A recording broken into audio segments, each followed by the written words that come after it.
अब मेरे महबूब को कुछ ना कुछ तो बोलना पड़ेगा ना। और मेरे महबूब चूंकि मुसलमान है, इसलिए हमको गाली दिए बगैर विधान परिषद की सीट कैसा मिल पाएगी। सिर्फ मेरा संदेश आपके जरिए इतना है कि मेरे भाई जबान पे लगाम दे, छाप दीजिए हमारी तरफ से, होश में आके बातें करो। शरद पवार के जूते उठाओ और क्या धोने का है धो, तो मेहरबानी करके हमारे नेताओं को बदनाम मत करो। अरे ये जो कांग्रेस राष्ट्रवादी है, हिजड़ों में ताकत नहीं है। ये नामर्द है, ये नामर्द अपनी नामर्दी को छुपाने के वास्ते हिजड़े बोलते कि इसकी वजह से होगा, इसकी वजह से होगा, उसकी वजह से होगा। अभी कहीं बच्चा ही पैदा हुआ, दूध देना बंद हो गया गाय का, या किसी के पास मुर्गे ने अंडा नहीं दी, वैसी जिम्मेदार है वो। आज महाराष्ट्र के वर्किंग प्रेसिडेंट अली जनाब डॉक्टर गफ्फार कादरी साहब, MIM के बीड जिला सदर एडवोकेट शेख शफीक साहब और सभी जो वरिष्ठ कारकुनान हैं, वो अंबाजोगी शहर के अंदर में ऑल इंडिया मजलिस इत्तेहादुल मुस्लिमीन AIMIM के प्रचार और प्रसार को बढ़ाने के लिए, और आज भारत के अंदर में जो कुछ भी कंडीशन चल रही है, आज महाराष्ट्र के अंदर में जो कुछ भी कंडीशन चल रही है, इन सारे के ताल्लुक से एक हालात हाजरा यहाँ पर हमने डॉक्टर गफ्फार कादरी साहब के मौजूदगी में वो यहाँ पर उसको एड्रेस करेंगे। साथ ही साथ आज AIMIM अंबाजोगी यूनिट की तरफ से अंबाजोगी शहर और तालुका के 112 पदाधिकारी यहाँ पर इंशाल्लाह नियुक्त किए जाने वाले। डॉक्टर गफ्फार कादरी साहब वर्किंग प्रेसिडेंट महाराष्ट्र, इनके मौजूदगी में इस प्रोग्राम को यहाँ पर इंशाल्लाह अंजाम दिया जाएगा। साथ ही साथ यहाँ पर जो हालात हाजरा का प्रोग्राम होगा, उस प्रोग्राम के ऊपर डॉक्टर साहब जो है वो मुखातिब होंगे पब्लिक से, और वो खुद खिताब करेंगे। बीड जिला सदर यहाँ पर बात करेंगे, और जो सभा है वो सदर बाजार बड़ यहाँ पर उस प्रोग्राम को ऑर्गेनाइज किया गया है। अंबाजोगी तालुके में हमेशा से, अंबाजोगी शहर के अंदर में हमेशा से जिस तरह का एक राजकारण चल रहा है कि एक राजकिशोर दूसरा नंद किशोर, और उसको छोड़कर कोई तीसरा पर्याय यहाँ पर उपलब्ध नहीं हो रहा है। अंबाजोगी शहर के अंदर में 40% मुस्लिम आबादी होने के बावजूद भी मुसलमानों को कोई राजकीय, सामाजिक, आर्थिक या विकास का किसी भी तरह का प्रतिनिधित्व यहाँ पर प्रदान नहीं किया जाता। इसके लिए ऑल इंडिया मजलिस इत्तेहादुल मुस्लिमीन अपने दलित, वंचित, जिस किस्म के लोग हैं, मजबूर लोग हैं, मजलूम लोग हैं, उन सब लोगों को हक उनका दिलाने के लिए और उनको हक अदा करवाने के लिए यहाँ पर इस प्रोग्राम को, यहाँ पर डॉक्टर गफ्फार कादरी साहब के मौजूदगी में इस प्रोग्राम को ऑर्गेनाइज किया गया है। मजलिस इत्तेहादुल मुस्लिमीन की नीयत है कि हम यहाँ की आवाम को अपना जो हक है उस हक को हम दिलवा कर रहे हैं। आपल्या पक्षाचा अजेंडा काय आहे आणि अंबाजोगाई शहरामध्ये आपण जुने चेहरे तेच देतात, आपण नवीन चेहऱ्यांना संधी कधी देणार आहात? आमचा जे राजकीय पक्ष आहे, मी हिंदीमध्ये सांगू की मराठीमध्ये? हा 2014 पासून महाराष्ट्रामध्ये दाखल झाला। 2014च्या अगोदर MIM पक्षांनी नांदेड महानगरपालिकामध्ये काही नगरसेवक निवडून आले। 2014 मध्ये MIM पक्षातर्फे 2 आमदार आणि बहुतेक महानगरपालिकामध्ये आमची एंट्री झाली होती। आता या पार्श्वभूमीवर आमचा पक्ष हा जुना नाही, आणि तुमचा हा प्रश्न की जुन्या चेहरे, नवीन चेहरे, आमच्याकडे चेहरे नाही, आमच्याकडे जे आहे ते नवीन चेहरे आहे। तरी सुद्धा आपण प्रश्न विचारला, मी आपल्या प्रश्नाच्या उत्तराच्या माध्यमाने, तुमच्या माध्यमाने सर्वांना सांगू इच्छितो, MIM पक्ष कुणाची मक्तेदारी नाही। या पक्षामध्ये सर्वांना प्रवेश देण्यात येईल। सर्वांचे आम्ही पक्षामध्ये स्वागत करतो। तरी सुद्धा जे कोणी पक्षामध्ये येत आहे त्यांना आम्ही सन्मानाने त्यांचं स्वागत करू, असं आमचं म्हणणं आहे। महाराष्ट्र अनुसार एक सवाल है, महाराष्ट्र की राजनीति में इतना सारा उथल पुथल आप देख रहे हैं, इसमें MIM का क्या रोल है और आगे क्या भूमिका रहेगी, इस पर कुछ बात कर सकते हैं? महाराष्ट्र में पॉलिटिक्स बहुत निचली सतह पे जा रहा है। महाराष्ट्र जो हिंदुस्तान का एक प्रगतिशील, तरक्की याफ्ता स्टेट था, उसकी सियासत इतनी घटिया हो सकती है, वो हम आप सोच भी नहीं सकते। देखिए, 2014 के बाद 2019 के इंतखाबात हुए। 2014 से 2019 महाराष्ट्र में शिवसेना भाजपा की गवर्नमेंट थी, मगर जब 2019 का चुनाव हुआ विधानसभा का, तो महाराष्ट्र की जनता ने ये सीन भी देखा कि सुबह सुबह 5 बजे राष्ट्रवादी पार्टी के कोई नेता अजित पवार और देवेंद्र फडणवीस जी गवर्नर हाउस पहुंचकर शपथ विधि कर रहे हैं। एक बनता है मुख्यमंत्री, दूसरा बनता है उप मुख्यमंत्री। वो शादी टूट जाती है। फिर महाविकास आघाड़ी यानी नजरियात का, आइडियोलॉजी का महाखतर। कैसा महाखतर? राष्ट्रवादी पार्टी, कांग्रेस पार्टी ने मिलजुल कर भारतीय जनता पार्टी और शिवसेना के खिलाफ चुनाव लड़ा, और 2019 में हमने ये देखा कि शिवसेना के साथ, उद्धव ठाकरे के साथ मांडी को मांडी लगा के बैठने वाले पवार साहब और पटोले साहब थे। उसके आगे 2019 की सत्ता आई, ये सेकुलर पार्टियां शिवसेना को सर्टिफिकेट दे दिए सेकुलरिज्म का, उनके साथ बैठ गए। फिर शिवसेना की फूट, फिर एनसीपी की फूट। तो महाराष्ट्र का जो सियासत का मामला है वो बहुत फूटा हुआ। हमारे क्या है, असेंबली में 2 एमएलए तो है। हमारे कायद बैरिस्टर असद ओवैसी ने कहा था कि हम ना महाविकास आघाड़ी को सपोर्ट करेंगे, ना युति सरकार को करेंगे। जब हमारी संख्या ज्यादा होगी तो हमारी बात का वजन होगा, असर होगा, और वही संख्या बढ़ाने के लिए हम गांव गांव, शहर शहर फिर रहे हैं ताकि पार्टी को आगे बढ़ा सके, जनता को बता सके कि कोई चौकीदार बना बैठा है और कोई दुकानदार बना बैठा है। सर जी, मराठा समाजाला आरक्षण मिळावं का, आणि ते मिळालं तर ओबीसी प्रवर्गातून मिळावं का, आपलं काय मत आहे? मराठा आरक्षण मिलना नहीं मिलना ये तो बहुत अच्छा विषय है, मगर इसका इतना राजकारण हो रहा है कि बेचारे मराठों को समझ में नहीं आ रहा क्या क्या होगा। मैंने पूरे मराठा रिजर्वेशन को गौर से देखा। मेरी भी आपसे गुजारिश है कि सुप्रीम कोर्ट ने जो मराठा आरक्षण महाविकास आघाड़ी ने दिया था गायकवाड़ कमीशन रिपोर्ट के बाद, जिसको बॉम्बे हाई कोर्ट ने अपहेल्ड किया था, सुप्रीम कोर्ट की कॉन्स्टिट्यूशनल बेंच पे गया था। उस कॉन्स्टिट्यूशनल बेंच में 5 जजेस होते हैं, वो आप निर्णय पढ़ लीजिए। वो निर्णय क्या था? It was on 3 points. आप जरा नोट कर लीजिए, आपको मालूम कर लीजिए।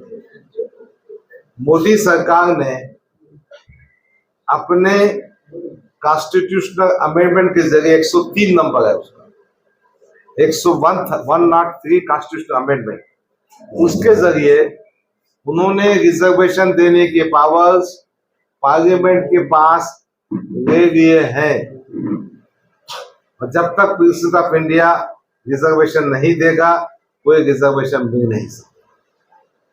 नंबर 1।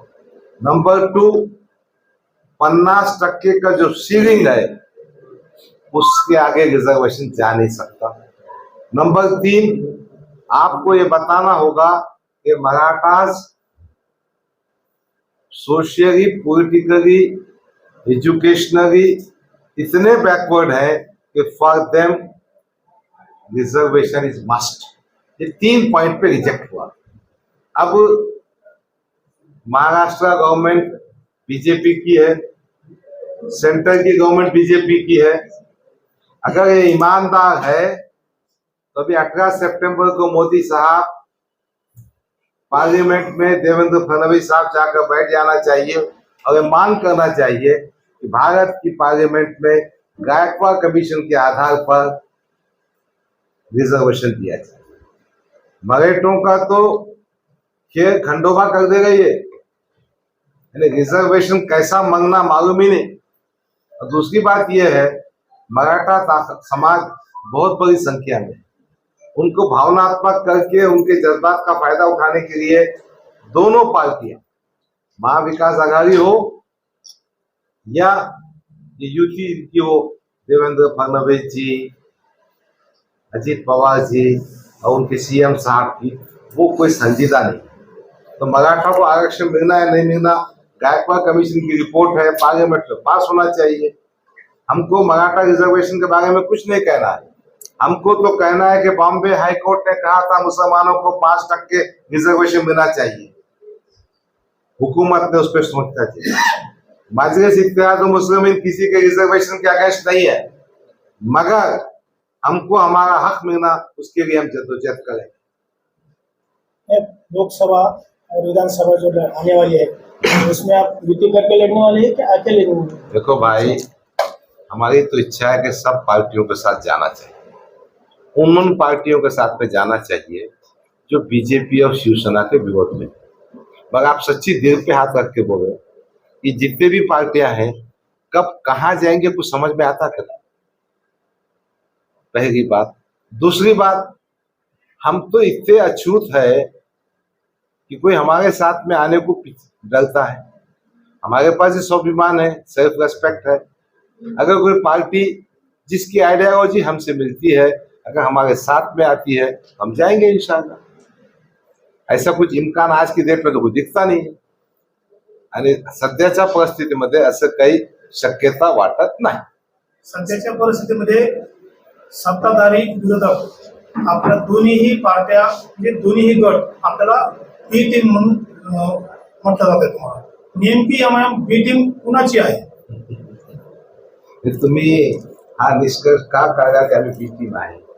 कारण भारतीय जनता पार्टी तुम्हाला बी टीमच म्हणते, काँग्रेस, राष्ट्रवादी किंवा शिवसेना तुम्हाला बी टीमच म्हणते। तुम्ही नेमकी बी टीम कुणाची आहे? तुम्ही त्यांच्या वक्तव्यावर विश्वास करून आम्हाला बी टीम म्हणून सर्टिफिकेट देऊन टाकलं का? नाही, आम्ही तुम्हाला विचारतो सर। तुम्ही अगोदर विचारा तुम्ही कोणाची बी टीम आहे? कारण कसं आहे आम्ही कोणाची बी टीम नाही। आमचा पक्ष या देशाच्या संविधान खाली रजिस्टर्ड आहे। संविधान मध्ये जे काही म्हटलेलं आहे त्यासाठी आम्ही वचनबद्ध आहे। दुसरा विषय असा आहे की मुसलमानांनी एम्पॉवरमेंट होऊ नये, त्यांच्या काही सत्ता येऊ नये, आम्हाला तर बी टीम म्हणतात। तर त्याचे उत्तर मग काय देऊ? 2014 मध्ये काही पार्लिमेंटची काही सीट लढवली होतं का आम्ही? एक तरी विधानसभा मध्ये काही 24 सीट लढवली होतं आम्ही, 288 होतं ना। अच्छा, 2019 मध्ये आम्ही किती पार्लिमेंटची सीट लढवली? एक, फक्त एक, आणि बी टीम झाला आम्ही। अरे ये जो कांग्रेस राष्ट्रवादी है, हिजड़ों में ताकत नहीं, ये नामर्द है। ये नामर्द अपनी नामर्दी को छुपाने के वास्ते हिजड़े बोलते कि इसकी वजह से होगा, इसकी वजह से होगा, उसकी वजह से होगा। अभी कहीं बच्चा ही पैदा हुआ, दूध देना बंद हो गया गाय का, या किसी के पास मुर्गी ने अंडा नहीं दी, असो तो वैसी जिम्मेदार है वो, ऐसीच बात होगी। सर, आपण आता येणाऱ्या निवडणुकीमध्ये सामोरे जाणार आहात, तर आपल्यासोबत सध्या कुठल्या संघटना, कुठले पक्ष आहेत? तुम्ही सांगितलं ना, राजकीय दृष्टिकोनातून आमचा पक्ष एकचेवाच्या पारशीवर आहे। जर कोणी आमच्याकडे विनंती केली, जर आम्हाला पटलं, तसं काही होऊ शकतं। त्या बाबतीमध्ये आमचे जे राष्ट्रीय अध्यक्ष आहेत बॅरिस्टर सत्यवैसी साहेब, ते निर्णय घेतील। आज अचानक बीड जिले का दौरा आपका निकला? अचानक नहीं है, हमने पहले से तय किया है और पूरा महाराष्ट्र घूम रहा हूं मैंने तय किया है कि हफ्ता इतवार का दिन औरंगाबाद में नहीं रहूंगा, हर जगह जाऊंगा। कुछ जगहों पर तो हमारे यूनिट की इच्छा नहीं होते हुए भी जाके सभा कर रहा हूं। एक सभा सिर्फ पढ़ने की कैंसिल हुई, मुझे नहीं मालूम क्यों कैंसिल हुई, मगर फिर भी जाऊं, घर घर जाऊंगा। यूनिट के पदाधिकारी हमारे साथ में आए तो भी जाऊंगा, नहीं तो झंडा लेके फिरूंगा। मैंने तय कर दिया है कि घर घर जाऊंगा, मैं रास्ते पे फिरूंगा, मैं हर जगह जाऊंगा। हमारी टीम में जो साथ में आया उसको साथ में लूंगा और घर घर जाएगा। हमारा मकसद पार्टी के प्रसार करने का है, इसकी बात को आगे बढ़ाना है, मगर अचानक की बात नहीं है। ये तो हमारा उद्देश्य है और हम कर रहे हैं। सर अजित पवार सर शरद पवार क्या पासून नाम वेगळे घेगा, झाले, क्या नाम घेगा यार, आपलं बहुत हो गया ना नाम परत सुन के परेशान एकत्र हो। येतील का सर, का वो- वेगळेच राहतील? क्या आपलं काय मत आहे? क्या बात कर रहे, अभी ईडी का छाप, ईडी के डर से वहां भाग गया, आप दोनों साथ में नहीं, मैं क्या बोल सकता। और दोनों के नाम से महाराष्ट्र परेशान है यार, बहुत हो गया ना, कब तक नाम सुनते उनकी। सर कुछ दिन पहले महाराष्ट्र या देशामध्ये एमआयएम ची सभा मोठ्या प्रमाणात होते. कुठे एमआयएम ची सभा जेव्हा केव्हा होते सभा, महाराष्ट्रात असेल देशात कुठेही असेल, इतक्या मोठ्या प्रमाणात होते, पण त्या उपस्थित जनसमुदायाचं मतामध्ये रूपांतर होईल. होत नाही. देखो, राजकारण में हम मुसलसल कोशिश करते हैं, आमतौर पे हमारी जनता को, हमारे अवाम को हम समझाने की कोशिश करते हैं। अभी तो कोशिश चलते रहती है। एक जमाना था भाजपा के 2 ही खासदार थे, एक जमाना था वाजपेयी साहब, अडवाणी साहब इलेक्शन हार गए थे। ऐसा तो होता ना भाई, आप ऐसा मत समझिए, मगर इससे हम नाउम्मीद नहीं। हम अपना मिशन, अपनी मूवमेंट, अपनी तहरीक को जनता के बीच में जाके बोलते हैं। सर कुछ दिन पहले औरंगाबाद के सरजमीन पर राष्ट्रवादी युवक एक पदाधिकारी ने एमआईएम पे टिप्पणी की थी। क्या उसको टिप्पणी की थी वो? महबूब शेख को लेकर क्या मेरे महबूब ने क्या बोले थे वो?